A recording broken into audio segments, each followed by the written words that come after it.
Hello दोस्तों, आज की वीडियो में बहुत बहुत स्वागत है आप लोगों का। तो बात करते हैं कल के प्रिडिक्शन के बारे में कि कल कैसी तरह से हम लोग मार्केट में काम कर सकते हैं। तो सबसे पहला जो आपको ध्यान रखना है, 23,000 जो आपका लेवल है 23,590, अगर इसके ऊपर मार्केट अगर निकलता है ना, तो आप ये समझो कि ये वाला जो सेलिंग वगैरह है ना, ये किसी काम का नहीं होगा। मार्केट में अच्छी खासी आपको बड़ा मूव देखने को मिल सकता है। तो ये पॉइंट आप ध्यान रखना। और मार्केट अगर गैप अप खुल गया तो ये भी आप ध्यान रखना। अगर मार्केट इस एरिया में अगर मार्केट क्या होता है आपका गैप अप खुलता है, तो एक चीज़ आप ध्यान रखना कि बीच में कहीं पर आप एंट्री प्लान नहीं कर सकते हो डायरेक्टली, है ना। फॉर एग्जांपल मार्केट ओपन हुआ यहाँ पर और कंटिन्यू बुलिश कैंडल बनने लगी, तो ऐसे बुलिश कैंडल देख के ट्रेड मत करना, सारे ट्रेड फंस जाएंगे। आपको प्लानिंग जो करना है, बीच में कहीं पर भी इस एरिया में मार्केट कहीं ऊपर नहीं, यानी 23,800 और आपका 23,600 पकड़ो, या 23,000 आपका 590 के बीच में, ठीक है। 23,800 और आपका 590 के बीच में अगर मार्केट कहीं पर भी ओपन होता तो डायरेक्ट एंट्री करना हमारे लिए गलत होगा। मैं आपको समझाता हूँ कि कैसे हम लोग प्लान करें। अपने को वेट करना है स्मॉल रेंज। जब मार्केट रेंज होगा ना, तो ये रेंज जब तोड़ेगा ना, तो उसी डायरेक्शन में, अगर ये रेंज डाउन डायरेक्शन तोड़ा तो हमारा यही टारगेट होगा। वहीं अप डायरेक्शन में तोड़ा तो हमारा ये होगा 23,800 का टारगेट। और जब इसके ऊपर निकलेगी मार्केट, तब जाके अपने को एक बिग मूव देखने को मार्केट में क्या होगा, मिलेगा। तो ये भी चीज़ें आपको ध्यान रखनी होगी मार्केट में। आपको बस इतना ध्यान रखना कि इस एरिया मार्केट अगर खुलता है तो अपने को डायरेक्ट एंट्री के लिए नहीं प्लान करना है कि मार्केट बहुत गैप अप खुल गया है, बुलिश कैंडल बने, ऐसा नहीं। अपने को क्या करना है, अपने को वेट करना है स्मॉल रेंज का। जो हमारा स्मॉल रेंज हो जाएगा तो वो रेंज तोड़ेगा जब ना, तब हम लोग प्लान कर सकते हैं। और सिंपल यही हमारा टारगेट होगा, ठीक है। तो हमारा जो टारगेट होगा 23,500 होगा, पहला टारगेट डाउन डायरेक्शन में। जब 23,500 के नीचे निकलेगा तो हमारा जो सेकंड टारगेट देख सकते हो 23,000, आपका लगभग 23,370 तक मार्केट आ सकती है। अगर इसको तोड़ता है तब जाके मार्केट में क्या होगा। ये सब जो है ये सब रेंजिंग एरिया है, तो ध्यान रखना आपको। 23,200 और उसके बाद आता है 23,000 आपका 23,050, ये आपका रेंजिंग एरिया है 150 पॉइंट का। तो इसमें कोई ट्रेड बनेगा नहीं, ये एरिया पूरी अवॉइड करना है अपने को, ट्रेड के लिए कोई भी प्लानिंग नहीं करना है। अब देखो डेटा भी मैं आपको समझाता हूँ। तो सबसे पहले हम जो रेजिस्टेंस लेवल की बात कर रहे हैं 23,600 का, राइट। 23,600 के ऊपर जब मार्केट निकलती है तो क्या कर सकते हैं, हमारे पास यहाँ पर अच्छा खासा गैप है। वो चीज़ें आप सकते हैं 10 लाख वैल्यू में, 21 लाख वैल्यू में, 17 लाख वैल्यू में, 14-15 लाख, राइट। लेकिन कॉन्ट्रैक्ट आप देखोगे इन वॉल्यूम के साथ सबसे बड़ा जो कॉन्ट्रैक्ट आपको कहाँ पर दिखाई दे रहा है, एटीएम दिखाई दे रहा है, यानी 23,500। एंड उसके बाद जो बड़ा कॉन्ट्रैक्ट आपको दिखाई दे रहा है वो 23,800 दिखा रहा है, एक छोटा सा। और इसका शिफ्टिंग कॉन्ट्रैक्ट जो है 23,000 आपका 600 है। तो देखो जब बड़े कॉन्ट्रैक्ट का साथ जब मार्केट ऊपर आती है, तो कोई भी स्मॉल शिफ्टिंग कॉन्ट्रैक्ट होता है तो मार्केट वहां पर आके बाद क्या होती है, होल्ड हो जाती है। होल्ड हो मीन्स की आपका वहां पर आने के बाद आपका क्या होता है, रेंज होना स्टार्ट हो जाता है। तो ये जो रेंज वाली मैं आपको बात बता रहा हूँ ना, ये आपको जरूर देखने को मिल सकती है मार्केट में।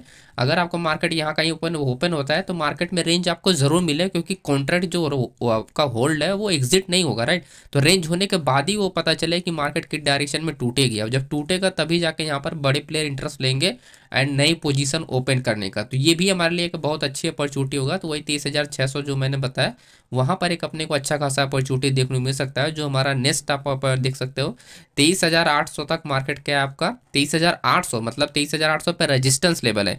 तो इजीली मार्केट 600, 650 एंड 700 एंड 750। तो आप ये समझ सकते हो कि आपका 150 से 200 पॉइंट के अंडर में आपको एक अपॉर्चुनिटी मार्केट मूवमेंट कर सकती है अप डायरेक्शन में फर्स्ट टाइम में, ठीक है।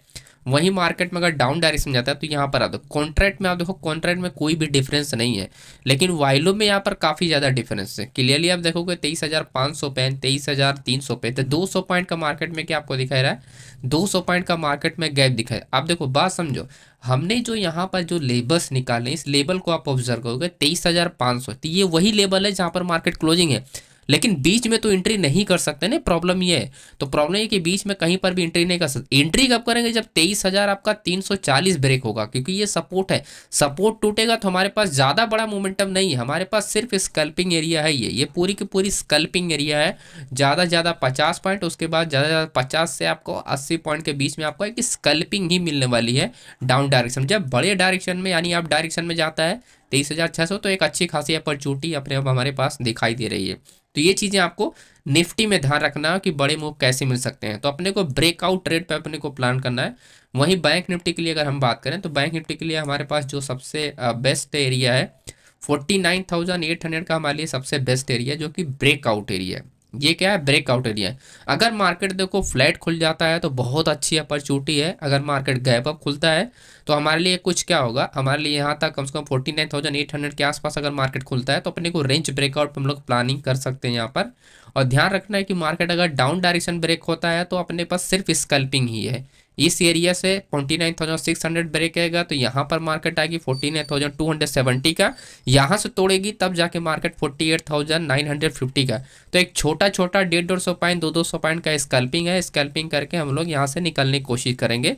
हम ज़्यादातर ट्रेड को अपने को होल्ड नहीं करेंगे, कोई भी लेवल ब्रेक होगा हम वहाँ पर प्लानिंग करेंगे और उसके बाद स्कैल्पिंग करके निकलेंगे ना कि 49,800 के ऊपर जब मार्केट निकलती है तो हम यहाँ पर थोड़ा सा प्लान को क्या करेंगे, अपने पोजीशन को थोड़ा ट्रेल करके रखेंगे कि अपर साइड अपॉर्चुनिटी काफ़ी ज़्यादा दिखाई दे रहा है, क्योंकि गैप काफ़ी ज़्यादा है। 50,500 है और उसके बाद देखोगे 50,000 आपका 800 का गैप है, तो काफ़ी ज़्यादा बड़ा गैप है मार्केट में। 49,800 आप समझ सकते हो लगभग 700-800 पॉइंट का आप डायरेक्शन में गैप है।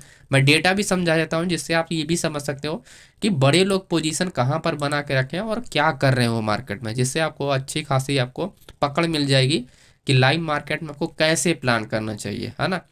49,500 पे आप देखोगे 15,000 का पोजीशन, राइट। सीधा शिफ्टिंग जो है बड़ा प्लेयर का है 50,000 पे, तो मार्केट 50,000 तक तो नहीं आएगी, ये तो हो गया बात, है ना। 50,000 तक मार्केट नहीं आएगी, लेकिन आप यहाँ पर एक चीज़ समझो कि इन द मनी में पुट साइड में भी क्लियरली यहाँ पर बायर्स का एक्टिव है, ठीक है। तो मे भी मार्केट अगर यहाँ पर क्या होती है, अगर मार्केट गैप अप खुलता है तो मार्केट मूवमेंट करेगी, यानी 50,000 के ऊपर जाने के बाद मार्केट रुकना स्टार्ट हो जाएगी। आप समझ रहे हो, क्योंकि पोजीशन यहाँ पर भी है और यहाँ पर भी है। तो मान लो बाय द वे अगर बायस 50,000 को ब्रेक करता है तो मार्केट क्या करेगी, सॉलिड मार्केट क्या होगी, रुकना स्टार्ट हो जाएगी, यानी आपका ट्रैपिंग क्या होगा, स्टार्ट हो जाएगा। तो इस एरिया से अगर मार्केट गैप अप खुलता है तो मार्केट में क्या हो गया, ट्रैपिंग होना स्टार्ट, क्योंकि ये पूरा का पूरा खाली एरिया है। तो यहाँ पर कोई इंटरेस्टेड नहीं, इंटरेस्टेड है वो आपका यहीं पर है 49,800 के पास। अगर मार्केट ओपन होती है तो 50,000 ब्रेक करेगा तो मूवमेंट में उस मूवमेंट में हमको ट्रेड मिल जाएगा। लेकिन 50,000 के आसपास गैप अप खुल गया तो फिर ये खाली एरिया में सिर्फ ट्रैपिंग होगा, तो अपने को अवॉइड ही करना है। साफ साफ आपको दिखाई दे रहा है कि एरिया में कोई भी ऑर्डर नहीं है, ऑर्डर आपका 50,000 पे है। एंड उसके बाद आप अगर 50,000 के बाद अगर आप ऑर्डर देखते हो तो काफ़ी दूर आपको ऑर्डर दिखाई देगा। ये अपना हो गया अपना 50,000, राइट। तो 50,000 के बाद हमारे पास है एक 12,000 का ऑर्डर, 50,500, तो 500 पॉइंट का मार्केट आपका दूर है। लेकिन यहाँ पर क्या है कि कोई पोजीशन अभी नहीं दिखाई दे रही, तो ये पोजीशन से हमको एक ही आइडिया मिल सकता है कि 50,000 ब्रेकआउट होने के बाद मार्केट का फ्लो थोड़ा रहेगा कि मार्केट में चलो 100 पॉइंट या 200 पॉइंट मार्केट मूवमेंट कर जाएगी, लेकिन इससे ज़्यादा एक्सपेक्ट नहीं कर सकते क्योंकि यहाँ पर कोई ऑर्डर आपको नहीं दिखाई दे रहा, राइट। यहाँ पर कोई ऑर्डर आपको पंच नहीं दिखाई दे रहा, मार्केट में कोई होल्डिंग पोजीशन नहीं है, और ऊपर से ये क्या है, पूरा खाली एरिया, यानी ये कोई लेबस है ही नहीं है। तो लेबस हमारा 500 के पास है, 50,500 के पास। तो इससे आपको एक अच्छी अपॉर्चुनिटी मिलेगी। तो आपको ट्रेड की जो प्लानिंग करनी है वो इसके आसपास अपने को मिलेगा। एंड देन वही अगर डाउन डायरेक्शन में हम लोग प्लान करते हैं तो 49,273 का ये सब ब्रेकआउट एरिया, तो छोटा छोटा स्कैल्पिंग यहाँ पर मिलेगा। यहाँ से मार्केट ब्रेक होगी तो लगभग आपका 250 पॉइंट का अपना यहाँ पर 250-300 पॉइंट का मूवमेंट है, तो एक छोटा सा स्कैल्पिंग यहाँ पर मिल जाएगा, राइट। तो ये डाउन डायरेक्शन में अपना स्कैल्पिंग है। प्लानिंग देखो तब हो जाएगी जब 48,000 आपका 600 के नीचे जब मार्केट का मूवमेंट होना स्टार्ट होता है। इसका भी रीज़न है, एक सॉलिड रीज़न मैं आपको दिखाता हूँ कि ऐसा मैं क्यों बता रहा हूँ। 600 के नीचे जब जाती है, यहाँ पर आप देखो 49,500 पे ऑर्डर आप दोनों साइड देखोगे कोई फर्क नहीं है, हर जगह से आप इंटरेस्टेड है।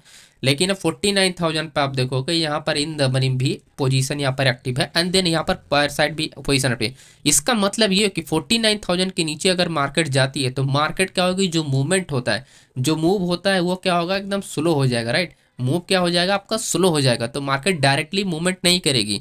तो मार्केट में आप ये समझ सकते हो 49,000 नीचे जाने के बाद मार्केट क्या होगा, वही आप 100 से 200 पॉइंट का आप ये समझ सकते हो कि छोटा मोटा स्कैल्पिंग मार्केट मूवमेंट करेगी, आपका रुकना ही पड़ेगा। तो इसका हमको ये प्लानिंग करनी है कि इस एरिया से मार्केट ब्रेक होने से पहले, इस एरिया से ब्रेक होने से पहले हमारा यहाँ का स्कैल्पिंग डन हो जाना चाहिए। और इसके नीचे हमारे लिए क्या होगी, रिस्की होगी, क्योंकि मार्केट का फ्लो तेज रहेगा तो आपको लगेगा कि मार्केट डाउन जा रही है, लेकिन एक्चुअली में यहाँ पर कोई ऑर्डर नहीं होता है, तो आपके लिए ट्रेड फंस जाएगा, राइट। तो हमारे पास ये सब टारगेट एरिया है, ये एंट्री एरिया है, और उसके बाद ये हमारा टारगेट एरिया, देन अगेन ये एंट्री एरिया है, ये सब टारगेट एरिया है। ओके, आई होप आपको सारा समझ में आ गया होगा क्या चीज़ें मैं आपको बता रहा हूँ निफ्टी एंड बैंक निफ्टी में। बाकी डिटेल में दोस्तों आपको ये हमने वीडियो अपडेट किया, सपोर्ट रेशन कैसे आप निकाल सकते हो इसका आप देख सकते हो, लिंक आपको डिस्क्रिप्शन बॉक्स मिल जाएगा। बाकी लाइव मार्केट अपडेट पाने के लिए टेलीग्राम को आप ज्वाइन कर सकते हो, यहाँ पर हर चीज़ को डिटेल में अपडेट करता हूँ, जिससे आपको बहुत अच्छी लर्निंग मिलेगी, वो भी लाइव मार्केट में, वो बहुत अच्छा कॉन्फिडेंस भी आपका आएगा ट्रेड करने में। Okay, thank you so much friends, video को लाइक कीजिएगा, चैनल सब्सक्राइब, मिलते हैं नेक्स्ट वीडियो में, बाय बाय।